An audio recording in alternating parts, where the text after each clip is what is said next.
First story. My sister cheated with my ex, and my entitled parents, who supported her, accused me of trying to steal my sister's attention after my self-harm attempt. So I went and see with them. Now, 6 months later, my parents came back, blaming me for ruining my sister's life after her boyfriend cheated on her, and they want me to beg my ex to reconcile with my sister again. Growing up, I always felt like I was living in Lisa's shadow. She's 2 years younger than me, and it's fair to say she's always been the family favorite. Lisa is everything I'm not: outgoing, charming, and the kind of person who effortlessly becomes the center of attention. Meanwhile, I was quieter and more introverted, which I guess made me easier to ignore. My parents were always more focused on Lisa and her drama, while I got labeled as the sensitive one if I ever spoke up. Things between us weren't great, even before this whole mess happened. Lisa has a habit of crossing boundaries, and my parents have an even worse habit of letting her get away with it. But last year, she did something that I still can't fully wrap my head around. She started dating my ex-boyfriend. Mark and I had been together for 2 years. He was my first serious relationship, and even though we broke up on fairly civil terms, it wasn't easy for me to move on. I had really thought we had a future together, so when he ended things out of the blue, I was heartbroken. I was still trying to heal when Lisa decided to bring him into the house and introduce him as her new boyfriend. I can still remember how blindsided I felt when I realized they were dating. There wasn't any warning. Lisa just casually announced it one day, as if it was the most normal thing in the world. I was completely stunned, sitting there at the dinner table, trying to process how she could think this was okay. To her, it wasn't a big deal. She didn't think she'd done anything wrong because, in her words, "It's not like you own him." That was her justification. My parents didn't see an issue with it either. They told me I needed to let it go and stop making things into a bigger deal than they were. It felt like a betrayal from all sides. Not only did my sister disregard my feelings, but my parents also refused to take me seriously. To them, my pain was just me being overly dramatic or too sensitive, the same things they'd always said whenever I tried to stand up for myself. This wasn't even the first time Lisa had done something like this. Back in high school, she dated one of my biggest bullies. That guy had made my life miserable for years, spreading rumors, embarrassing me in front of our classmates, and making me feel like absolute garbage. When Lisa started dating him, I begged her not to, but she brushed me off. My parents didn't intervene back then either. They told me to let it go, that Lisa didn't mean any harm, and that I needed to stop holding grudges. That's how it always was with Lisa. She got to do whatever she wanted, and I just had to deal with the fallout. So when the Mark situation happened, it felt like history was repeating itself, only this time, it hit even harder. I tried to explain to my parents how much it hurt seeing them together, but they just dismissed me like they always did. They made me feel like I was being unreasonable for even bringing it up. The stress of it all completely broke me. I couldn't eat, I couldn't sleep, and I started falling behind at work. Every time I saw them together, it was like a fresh wound reopening, and no one in my family seemed to care. Eventually, I reached my breaking point. I don't want to go into too much detail, but there was a night where everything felt like too much, and I ended up attempting self-harm. I wasn't trying to get attention or make a statement. I just felt so overwhelmed and helpless that I didn't know what else to do. When my parents found out, their reaction was exactly what you'd expect. They accused me of being manipulative and said I was just trying to guilt them into feeling sorry for me. That's when I realized I couldn't stay in that house anymore. I called my grandparents the next day, and without hesitation, they told me to pack my bags. My grandfather came to pick me up, and I moved in with them that same week. For the first time in years, I felt like I could breathe again. Living with my grandparents was like night and day compared to being at home. They didn't brush off my feelings or tell me to get over it. They let me cry when I needed to and encouraged me to go to therapy, which has honestly been life-changing. I've spent the past 6 months focusing on my mental health and trying to rebuild my confidence. I've cut contact with my parents and Lisa, and I've been better for it. Or at least, I thought I had. Last week, my mom called me. She didn't ask how I was doing or say she missed me. She just launched into how devastated Lisa was because Mark cheated on her and left her for another girl. And somehow, according to her, that was my fault. She said I should have warned Lisa about Mark's character, as if I was supposed to be her personal relationship counselor after everything she did to me. I don't even know what to say anymore. Part of me feels guilty, even though I know none of this is on me. Another part of me is furious that they're still treating me like the bad guy. Am I wrong for staying no contact? Should I have done something differently? I just don't know how to deal with this anymore. Comments. Toxic family escape. Jesus Christ, OP, your parents are absolute SHT. They're really out here blaming you for your sister's dumpster fire of a relationship. Are they delusional, or just arseholes? And honestly, let's not sugarcoat it, are you 100% sure Lisa and Mark weren't screwing around behind your back while you two were still together?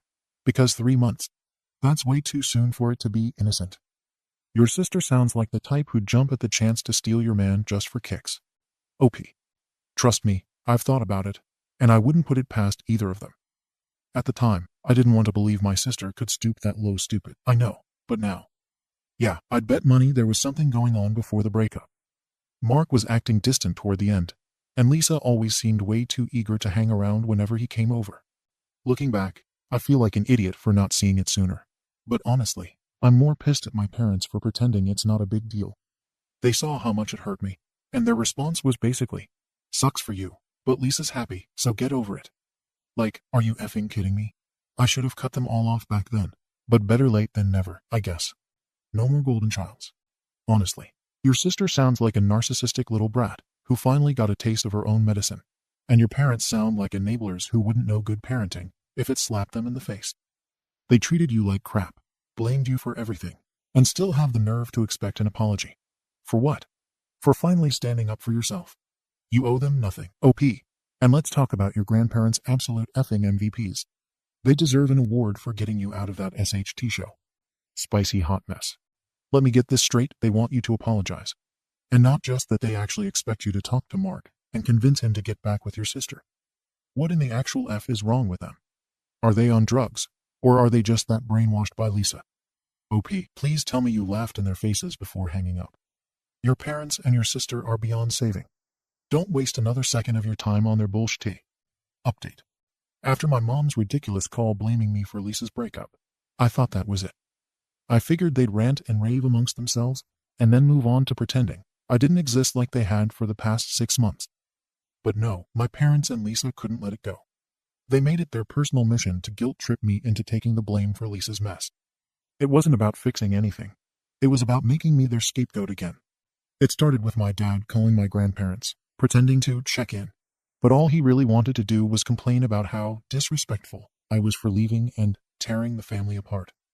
He accused my grandparents of enabling me by letting me stay with them, claiming they were making the situation worse for Lisa. My grandpa didn't even entertain it. He told my dad straight up that if he wanted a relationship with me, the first step was taking responsibility for the years of neglect and favoritism they'd shown. Of course, my dad didn't like that answer. He twisted it into another guilt trip, saying I was the one being selfish and ungrateful by refusing to come back home. As if I was the one who destroyed our relationship by leaving, not them by repeatedly ignoring me and treating me like an afterthought. My grandparents didn't back down, though. They made it clear that they weren't going to pressure me into reconciling with people who refused to own up to their mistakes. A few days later, my mom called me again. I let it go to voicemail because I already knew what was coming, and sure enough, it was another guilt-ridden rant about how I was abandoning the family and making everything worse for Lisa. She kept saying how devastated Lisa was and how this never would have happened if I had been a better sister. It was the same bullshit, just repackaged with more whining. Let's be real, Lisa's breakup with Mark had nothing to do with me. She knew exactly who he was when she started dating him. And honestly, even if she didn't, it wasn't my job to warn her. But that's how it's always been in my family. Lisa screws up, and somehow, it's my fault for not stepping in to protect her from herself. They've spent years treating me like my only purpose is to make Lisa's life easier, even if it's at my expense. And for years, I let them. I bent over backward to keep the peace because I thought that's what I was supposed to do as the older sibling. But not anymore. I didn't respond to my mom's message because I knew there was no point. She wasn't calling to listen to me or understand my perspective. She just wanted to make me feel guilty enough to crawl back to them. When the guilt trips didn't work, my dad decided to try threats instead. He called my grandparents again, this time accusing them of turning me against him and Lisa. He even had the audacity to threaten to cut them off financially if they didn't fix the situation. Which, to be clear, is laughable because my grandparents don't need a single cent from him. If anything, it's the other way around. They've been financially supporting my parents for years, mostly because Lisa keeps racking up expenses like tuition, vacations, and whatever else catches her eye. My grandpa told me about the call afterward, and I could tell he was furious. He said he told my dad that they wouldn't be bullied into turning on me, and that if my parents couldn't handle the fallout of their own choices, that was on them. What shocked me was when my grandparents told me they were planning to rewrite their will. They said they didn't want a single dime going to my parents or Lisa after everything they'd done. I didn't ask them to do that. I didn't even know they were considering it. But honestly, it felt like justice after everything I've been through. For the first time, I felt like someone in my family actually cared about protecting me instead of throwing me under the bus. The final straw came when my parents showed up at my grandparents' house unannounced. I was upstairs when they arrived, and my grandma came to get me. She didn't say much, just that they were here and wanted to talk. I could tell she was annoyed, though. My grandparents had made it clear to my parents that I wasn't interested in reconciling unless they were willing to take responsibility. So their showing up uninvited felt like a last-ditch effort to force me back into their orbit.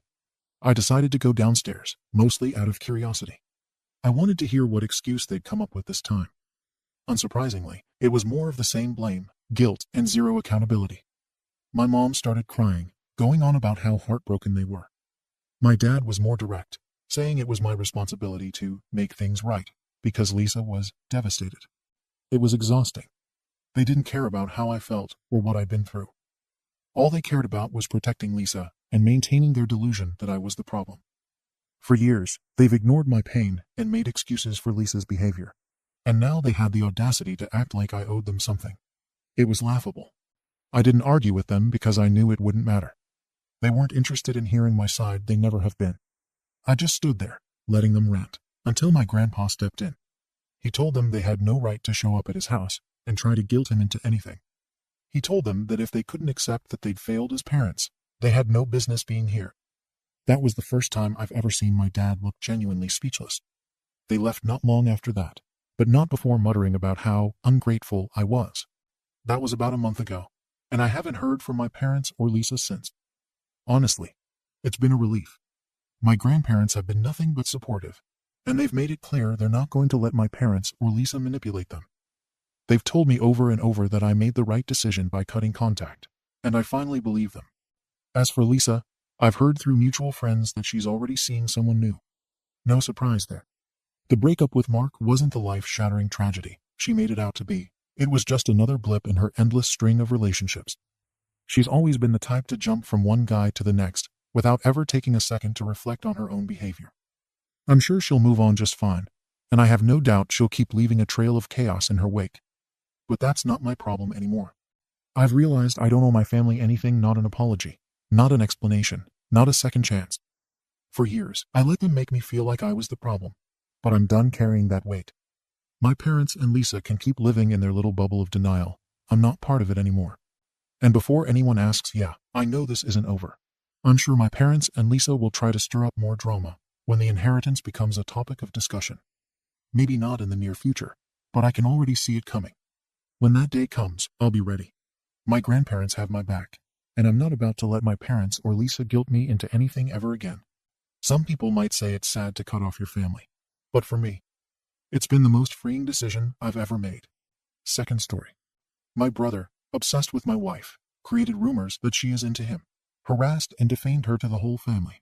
So I set the record straight and told him to get the F away from my wife, threatening to beat the SHT out of him. And my mom took my brother's side, saying my brother comes first, so I'm suing my brother. Now, the family is harassing me. I'm using a dummy account, because right now only my family and my wife's family and friends know about what my brother did. I don't want my colleagues to know about this SHTTY situation that I am in. My wife and I are both 28. My younger brother is 25. My wife and I have dated for 3 years and got married last year. We love each other. We are dedicated to each other and trust each other. We never hide anything from each other. I knew my brother was always jealous of me and my wife's relationship. Even when we were dating, he was always trying to say indirectly that my wife doesn't deserve me, that I got lucky, and stuff like that. My wife and I avoided my family because my brother would always berate us and make BS remarks. I didn't even want to invite him to our wedding, but my wife forced me. But this time my brother went too effing far. He basically resorted to harassing my wife and started spreading false rumors about her. I didn't know anything about this until 4 days ago when I saw my wife crying. I was shocked, and when I asked her, she said, "It's nothing to worry about." I had to pressure her. And she finally told me that my brother has been telling everyone that my wife is into him and is trying to be with him. I saw the screenshots she got from relatives and her friends. I got angry and immediately went to my parents and told them everything. They called my brother, and I asked him why he was spreading rumors about my wife. He said he isn't. After my dad forced him, he said that my wife wants him, and I am not good enough for her. I asked him if he has any proof if my wife ever approached him. He said he deleted the conversation for my sake. Not gonna lie, I lost my SHT right there. I said that I don't want you anywhere near me or my wife. Stay out of our lives, do your own thing, and stop interfering. You are harassing my wife and defaming her. My mom said that I shouldn't threaten my brother over a woman. She said, brothers should help each other, not fight each other. I said I have had enough of this SHT. Harassing and defaming your Sil is a low blow, and if he doesn't quit, I will beat the SHT out of him myself. Now my mom, along with my other family members, is saying that I went too far by threatening my brother, and I should apologize. But did I really go too far? He harasses my wife, defames her, while she always tried to help him, and she kept it all hidden from everyone to protect him. I wonder if there is anything I can do to avoid breaking our family, and we get along. I don't know. Comments. Pixie Ann. You are NTA for feeling this way. Your brother has some significant mental health issues that warrant professional care. He's seriously deluded and potentially dangerous. Has he ever stalked women before? Been obsessed with women he can't have? You and your wife are not completely honest with each other. However, your wife hid this from you. Perhaps her intentions were good, but no good came of it. You both might benefit from some relationship counseling. What else is she hiding from you for your own good? OP. Yeah, I think my brother has some mental health issues that I don't know of. But I can't really help him if he keeps spreading rumors about my wife. My wife might be a bit dishonest with me, but she was only trying to help my brother. Can I blame her? No, I definitely can't. Sweet interview 5-620. NTA, and honestly, I'd take it further and go see a lawyer and get them to send a cease and desist letter on the threat of legal action against him for defamation of character and emotional distress. Also threatening, if he ever contacts or goes near your wife again, he will be arrested and charges pressed for harassment and stalking. Then let all your family know if one more person contacts you or your wife to try and force you to apologize to your wife's abuser. That you will take legal action against them for harassment, and, if need be, get a no-contact order against them. That they clearly don't care that you and your wife are their family, so you will no longer care about that if they push you to take legal action against them. That you're truly disgusted they are trying to defend your brother and make out you're destroying this family, when the only one who broke it was that jealous pervert. That if he ever comes near your wife, you will get him arrested, and that would be the least of his worries. That you no longer have a brother. He's dead to you, and you will extend that to anyone who tries to involve themselves or defend him. That you've honestly never been more disgusted at your family and let down in your life. Update. My younger brother is so stupid. He started spreading rumors about my wife, his own sister-in-law, and harassed her. And I am so effing angry at him for what he did. TLDR. My brother said that my wife is into him and she wants to be with him. And he started spreading rumors about my wife. When I confronted him and asked him for proof, he said he doesn't have any because he deleted it for my sake. And my own effing mom supported him and said I should support my brother instead of my wife because brotherhood comes first, apparently. So today, just 4 hours ago, I told my wife I want to sue him because he is defaming you. And you shouldn't cover up for him just because he's my brother. My wife said she didn't want to break my family over something like this, and she wants me to forgive my brother. I was so effing angry, like, who wouldn't be? If their wife is being shamed publicly. I told my wife that I should deal with my family as I see fit, and my effing brother, my wife didn't say anything, and she just went to our bedroom.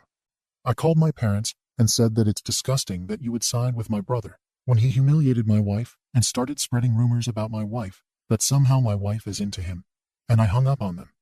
I also called my brother and told him that he should stay the F away from us, and I am suing him. He said he is sorry. I said I don't care because you defamed my wife publicly, and I cannot forgive you.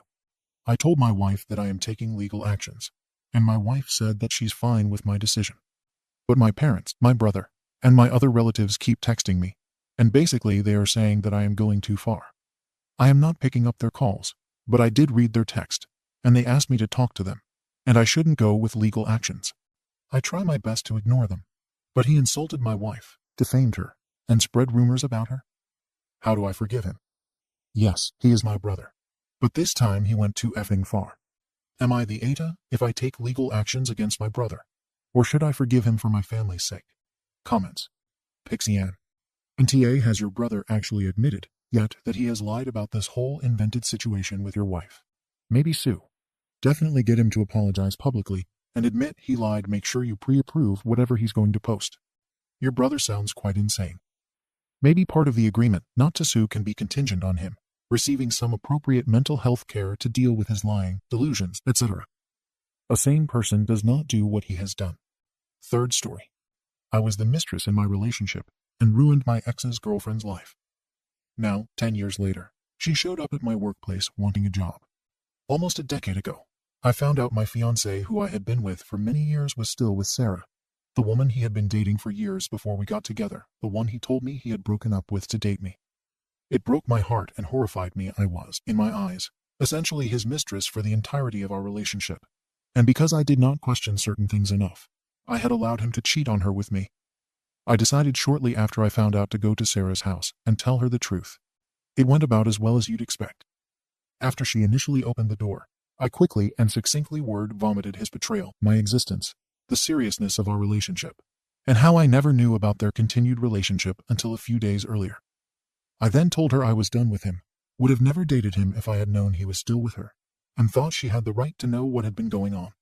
She said nothing, seemingly stunned more than anything. After a long pause, she slowly closed the door in my face. I did email her once more after that to give her my contact information and offered to answer any questions she might have, because I certainly had a ton of questions about how so many years of my life were a lie. But she never reached out, and I didn't want her to feel like I was harassing her, so I left it alone after that. The last I heard, she and my ex had parted ways immediately afterward, and she moved to a neighboring state in a field unrelated to her previous business. Let's say that previous business was teapot design. She was a locally renowned teapot designer, which doesn't pay great, but she had tried hard for years to make it a profitable profession. And in one fell swoop it ended because my ex had stepped out of his relationship with her for one with me.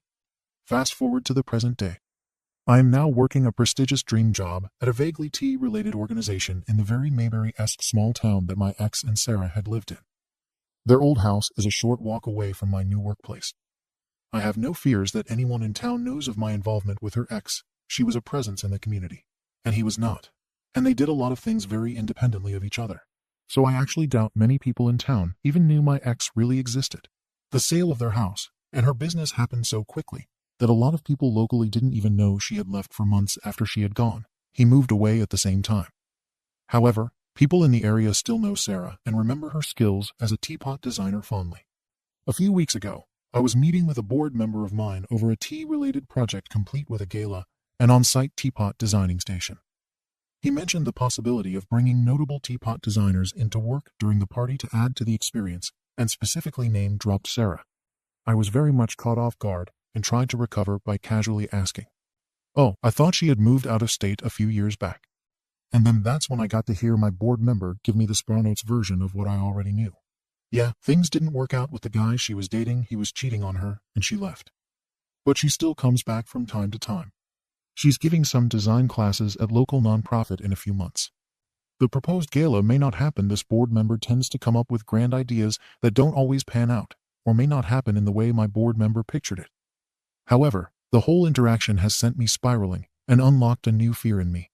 Meeting the person whose personal and professional life I ruined in my work setting. If my board member's plan does go through and a gala is organized with Sarah in attendance, what should I do?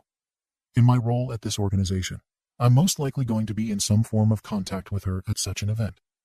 My last name has changed since we met, but she will probably still recognize my face despite the fact that I've aged a bit since our only face-to-face interaction. I also have no idea how she feels about me after all this time. I don't know if she blames me for what happened and harbors resentment towards me. From the little I know of her, I don't think she would cause a scene, but I simply do not know. Should I pretend I'm just meeting her for the first time? Do I have a responsibility to share the situation with my board member and my boss in case something happens during any interaction with her, or to get them to help me stay away from her? Should I just try my best to avoid her without explanation to anyone? I never thought I'd have to deal with my ex's ex in a workplace setting. The relationship with my ex was very traumatic, and not just because of what happened to Sarah. It took me years of therapy to deal with the fallout of that relationship. This new potential situation is giving me nightmares. Update. 7 months later. I want to thank everyone who took the time to comment on my post. I especially thank everyone who spoke with kindness to me about my situation. I obviously still hold much shame for my role in this torrid love triangle. I was catastrophizing and projecting. I assumed this incident had damaged her as much as it damaged me, and the bulk of the comments got me to actually think that maybe none of this was a big deal to her at all, especially not after 10 years. So I decided to let it go. About 3 months after my letter was published, in a similar meeting with my boss and the same board member, the board member brought up Sarah again as a designer for the gala that may or may not happen in the future for the project we are working on. And he repeated the conversation almost verbatim that Sarah had been cheated on and left the area, but came back. I finally asked him how he knew Sarah was back in the area, and she said she moved back to major city over an hour away and was running a few designing classes at a local nonprofit, which I confirmed on their website. After the meeting ended, I asked my boss if she had a minute, and I calmly, professionally laid out the situation of one of the most traumatizing events of my personal life, giving my boss only the relevant details and expressing my concern over Sarah seeing me that I didn't know how she would react. I could remain professional, but it might be best if I had a back-of-house role if this project did move forward. My boss suggested that we go with another designer for the project. However, I didn't want to take any work away from Sarah. My boss reassured me by saying, "It's not board members' decision who we pick if we even do pick a designer." She also guessed that he was so fixated on Sarah because his wife had taken private lessons from Sarah in the past. There are plenty of other designers in the area, and if we even do this project, it's up to event staff for scheduling any designers, not a board member. And also, we weren't even at that stage yet. Then she commented on me having a better catch with my husband, who everyone in my job knows and loves. She didn't know my ex personally, but she had heard things about him based on the breakup with Sarah. So, based on no actual research, but hearsay, I think Sarah moved back to our state a little while ago, but is well over an hour away from this small town. I believe she is still working in the job she picked up after she left here and is doing design on the side with her old contacts in this area. Maybe one day she'll move back to the area, but with housing prices the way they are, I doubt that will be anytime soon. And even if it is, she has every right to move to this town, and I have every right to work here. A few weeks after this meeting, I was pulling out of the parking lot of my local grocery store when I saw my ex. He did a double take. My car is very conspicuous. I had just bought it weeks before we broke up, and then started smiling and waving as if we were old friends. I had sunglasses on and pretended not to see him, but it sent me spiraling. That grocery store is not exactly one along a major route, it's mostly a neighborhood grocery store, which means he most likely lived nearby. I don't know if it was healthy, but I looked up property records in our county using his name. Turns out he bought a house 1.5 miles away from me a year after my husband and I bought our house. He's literally within walking distance of my home. Is it a coincidence? Probably. But I still feel so violated. He took so much away from me in the 10 years we were together, and for several years after that. He chased me out of a nonprofit I loved that we both volunteered at because he wouldn't leave me alone to do my own thing there. He kept trying to be friends and kissed me when we were doing a task alone. My response was to slap him. He has shown up to 2 previous workplaces under the guise of conducting business, so I couldn't kick him out, and even sent an anonymous package to my house a month before my wedding with books that only he would have thought I would have liked. It was confirmed sent by him when he was confronted about it. I don't feel safe interacting with him, although I couldn't tell you what I am afraid of exactly. He told me right after I broke up with him that he had sociopathic tendencies, and I don't really know what that means. I don't want to have to look over my shoulder wondering if I'm going to run into him at the store with my child. I don't want him anywhere near me or knowing anything about my life these days. But I also recognize that my spiraling, so long after our breakup, was only hurting me. I've been in therapy ever since. But I don't think I would have considered any of this as trauma without the wonderful commenters on this blog. And a special shout out to commenter. Don't send your kids to Hudson University for recommending the Something Was Wrong podcast. I'm on season 16 at the moment. It really did help me put my own experience into a kinder perspective. Hearing similar stories of people who were emotionally and mentally abused and also struggled with letting go of these relationships. So, still feeling lots of shame about the situation, and now aware that a man with sociopathic tendencies who thinks he did nothing wrong to me lives less than a 5K race away from me. but I'm trying to navigate through it.